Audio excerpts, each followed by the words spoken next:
I make about $1 million per month in net income from the Section 8 program across 725 properties. I built and scaled my entire portfolio of 725 rental properties across 4 different states without any social media. I don't do stocks, I don't do bonds, I don't do investments. I think it's for the birds. All right, guys, it is Braden's Irvin. Today, we're in Miami, Florida. It's super hot. Bringing you guys a banger video. We're doing an interview with Tom Cruz, not the actor, the real estate guy, Section 8. He has like 10 cars. Bro, let's just get into it, bro. Nice to see you.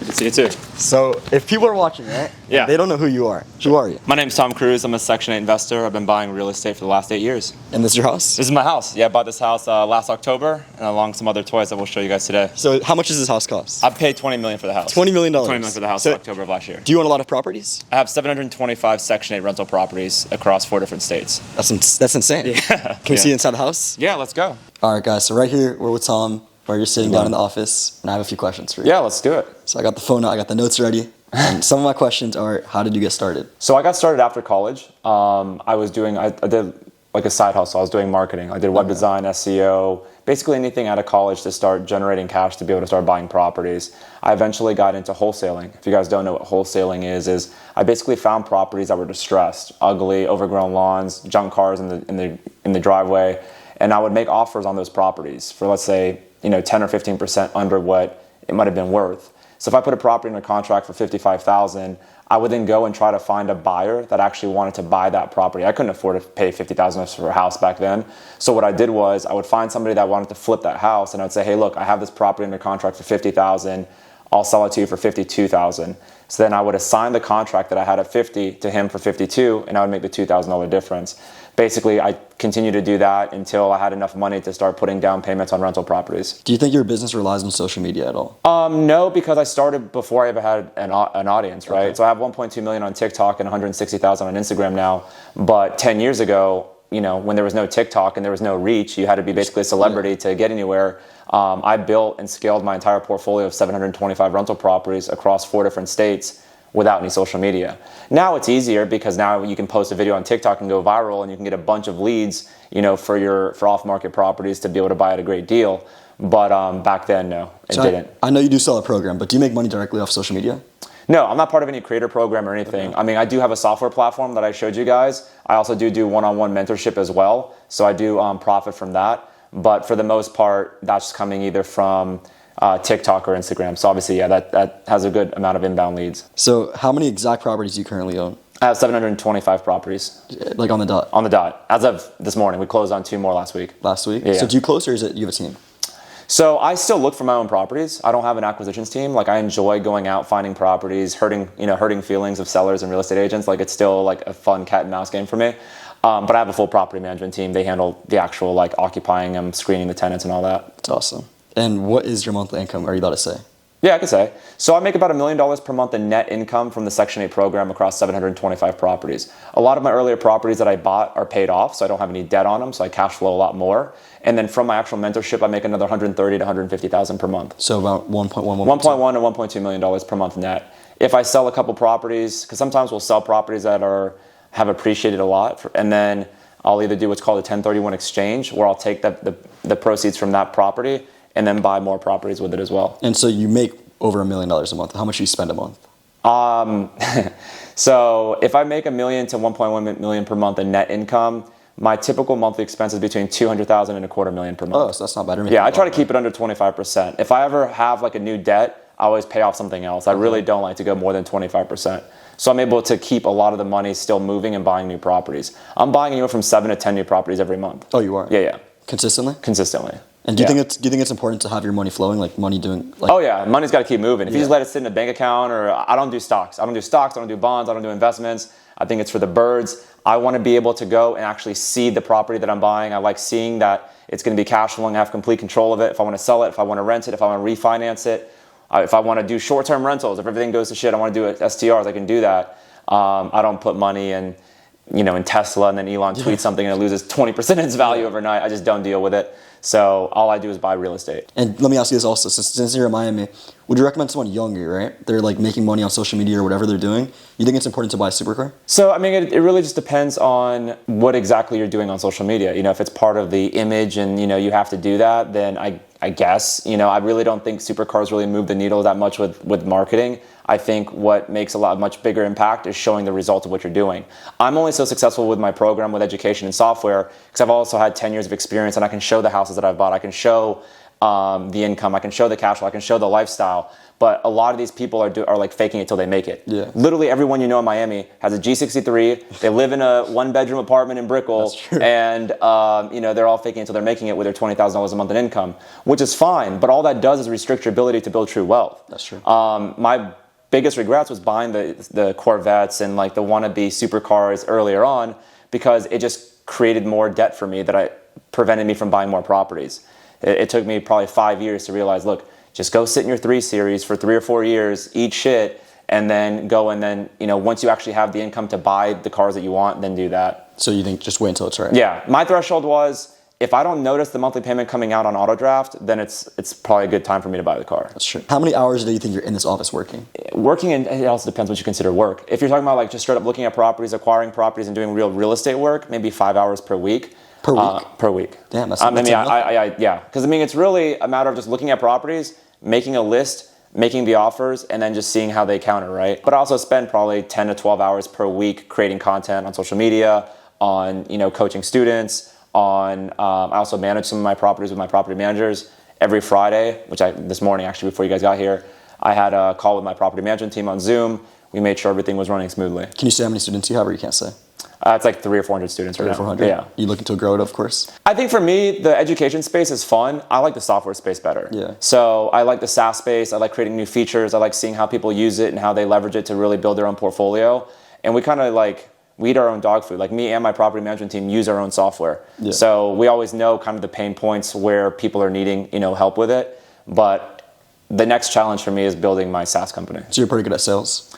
I would say so. Yeah, you think sales is a big part of your job? I think sales is the only part of any job. You think so? Yeah, if you're not persuading and convincing people to, you know, hit the action that you want, you know, you're selling yourself when you're trying to get a property under contract. You're selling yourself to get the deal closed. You're selling yourself on, you know, the education and on software, you know, as far as building trust and credibility. So if you're not able to sell yourself, then you can't do anything. That's true. Where can they find you on social media, Tom? Yeah, if you guys want to follow me, it's T as in Tom Cruz, CRUZNC.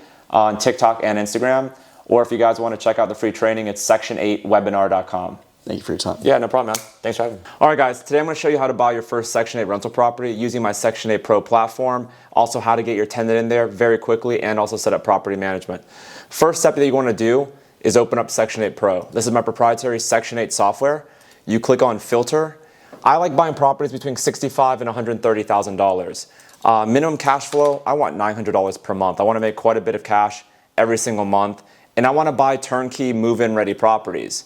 Units like this for $84,000 that are going to cash flow $1,000 per month is exactly what I'm looking for. This is going to allow me to have consistent and reliable cash flow, and I can continue to buy these at scale. After you buy these, how do you manage them? I built out my own platform as well called Cruise Control. So this dashboard allows you to see all of your Section 8 rental properties. It allows you to manage the entire process. So like if I have a vacant property here, I can manage those properties. If it's ready for inspection, I can put it in the inspection phase. A big thing that I have with a lot of new investors is they're worried about how to get their first Section 8 tenant. So I'm actually building out a platform right now called Tenant Finder.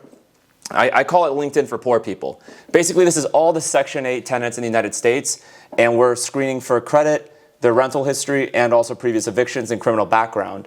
So you'll be able to come into my platform, choose a tenant, and then reach out to them via messaging and be able to offer the property to them. That way you're not stuck, you know, posting a listing and hoping and praying that somebody comes and finds it and you rent it. That could take weeks. Typically with my platform, 2 to 3 days you're finding a tenant and they're moving within, you know, 7 to 10 days into your unit. So in a nutshell, that's how I find, manage, and handle Section 8 rental properties. Right now we have some of the cars here. My girlfriend took one of the Rolls Royces to work today, so we'll get into that here in a little bit. But we can start with the first one. This is my 2024 Rolls Royce Spectre in Twilight Purple. Damn. This is Rolls Royce's first electric car, so I was the first one to get it in North Carolina in January of this year. Awesome car, a lot of power, a lot of torque. This is my 2024 Series 2 Rolls-Royce Phantom. This is insane. This is one of one in the world. This color is Galileo Blue. I waited about 18 months for this spec. I'll show you guys the inside. Every option available has been selected on it. It's got the curtains, it's got the floorboards that pop up. So awesome car, very comfortable to drive. So how much is this car? This one was $725,000. $725,000. Yeah, this is $725,000. So is this your most expensive vehicle? This is the most expensive vehicle. That's insane. By like $250,000. Wow. Yeah, it goes up pretty much. And then we'll go to that one. That's my 2022 Huracan Evo Spider. I got this a couple years ago, right when I bought this one new as well. This one, Verde Mantis with the Nero black interior, carbon fiber buckets. It's basically loaded up as well. I think I paid $304 for this car. Oh, there's the house? Yeah, oh jump my on God, in. right into it. Damn, this is sick. So is that Peter Lick? This is everything in-house Peter Lick. It is? Yeah. So I actually just got all these pieces recently. So that one came in. How much are all the paintings, if you could say? Yeah, that one I think was $18,000. $18,000. This one was $16,000. So as we come in, we got another Lick here. What do you think is your favorite part of the house? This outside. We use outside a lot. Oh, you do? I'm there like every night. Yeah, so we're just hanging out there. We can go out there in a little bit. We'll continue on the rest of the house. Let's do it. Here's my office. This actually used to be the second master suite. I converted it into an office. He's up here. I'll just chill on the couch, choose the properties that I like, make offers from here. And it's also a pretty cool view. Yeah, this is awesome, bro. So this is where all the money's made? This is where all the money's made. In this room or in the garage. I like using the office down there quite a bit too.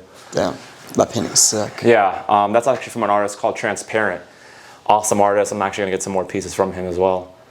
Yeah, I think it's At night it looks really cool. Damn. Let's go, keep going. So coming up here, you'll be able to see basically all of South Beach, parts of Mid Beach over to your east. Damn. This is sick. And then you'll be able to see the yacht and everything from down here as well. We got the hot tub up here. It's really nice in the winter. How often are you in the hot tub? In the fall and the winter quite a bit. Right now, there's no point during the day where it's usable. Yeah. Damn. Here you can see my wakeboarding boat. You can see the yacht. So how much is the yacht? I paid $5 million for the yacht. It's a Pershing? It's a Pershing, and I've had her since around the same time I bought this house. I bought her in November. You like it? Yeah, I love it. Yeah, it's super fun. I'm actually getting another boat here in 3 weeks, and I'm going to charter this one out. You don't have a charter for the little boat, right? No, we don't charter her. A captain, I mean. No, I drive the little boat myself, and I really only charter her maybe like twice a month. Yeah. She is part of a chartering LLC, so I have to actually, it's part of it's a business expense. And do you think you have the most expensive house on the street? No, he is. Right now, he's selling his house for $25 million. 25. You think it's worth it? I think so. It's a sick house, got direct facing bay views. I have an 80-foot dock. He's got a 100-foot dock. Damn. He's also got a 15-car garage. Is it like under the house too, like yours? Yeah, it's underground. Damn. So let me ask you this: what's your favorite part of the house? The cabana in the backyard. We can actually go down there right now. I'll go show you all the yacht and the area that we use the most. Cabana's super cool. We have the TV out here. Full outdoor kitchen. Damn. Actually, awesome. Do y'all want a water? Yeah, actually, I'll take one. Thank you so much. Got one for you too if you want one. So it's nice just on nights out here just to come out here and chill. This is sick. Have pool parties, throw barbecues, and then we can just jump on the boat. My captain's full time. Oh, he's full time? So, yeah, so we can call him right now. We could go take the boat out or just jump on. I have jet skis down there as well, so it's a good entertainment house. Jeez. So how much does it cost to fill this boat up? She's 2,600 gallons, so depending on the cost of fuel, between $10,000 and $12,000 to fill her up. And how often are you filling it up? The way that we run her, probably once a month, so I've probably gone $10,000 to $12,000 a month in fuel. So it's not cheap. It's really not cheap. No, it's not a cheap hobby, but it's a good hobby. It's a great one. I mean, we go to the Bahamas all the time. We go to Bimini.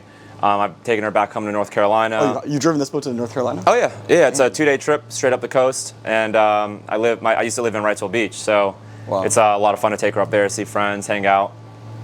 She's got Starlink on it. That's inside that black dome, so we have internet.